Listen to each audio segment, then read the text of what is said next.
முட்டைக்கோஸ் பொரியல் பண்ண போகிறோம். முட்டைக்கோஸ் இப்படி நல்லா சின்ன சின்னதாக கட் பண்ணி வச்சுக்கோங்க. வெங்காயம், கருவேப்பிலை, வத்தல், தேங்காய் பூ, கடுகு, உப்பு, கடலைப்பருப்பு, எண்ணெய். வானடியை வச்சு கொஞ்சம் எண்ணெய் ஊற்றிக்கோங்க. எண்ணெய் சூடாகிடுச்சு. கடுகு, பருப்பு போட்டுக்கோங்க.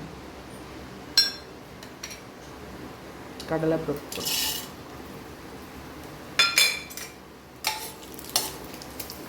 வெங்காயம், கருவேப்பிலை போட்டுக்கோங்க. வெங்காயம் வதங்க உப்பு போட்டுக்கோங்க.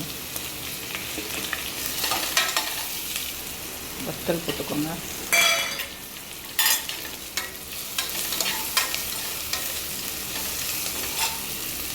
முட்டைக்கோஸ் கேஸ்னால கொஞ்சம் பெருமையாக போட்டுக்கோங்க. இப்போ கட் பண்ணி வச்சா முட்டைக்கோஸை சேர்த்துக்கோங்க. முட்டைக்கோஸ் வேகிறதுக்கு கொஞ்சம் தண்ணி சேர்த்துக்கோங்க. முட்டைக்கோஸுக்கு தேவையான உப்பு சேர்த்துக்கோங்க.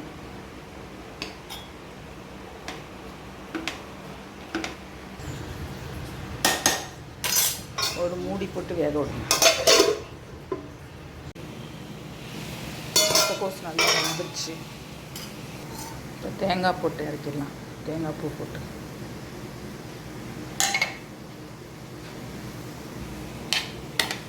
முட்டைக்கோஸ் பொரியல் ரெடி.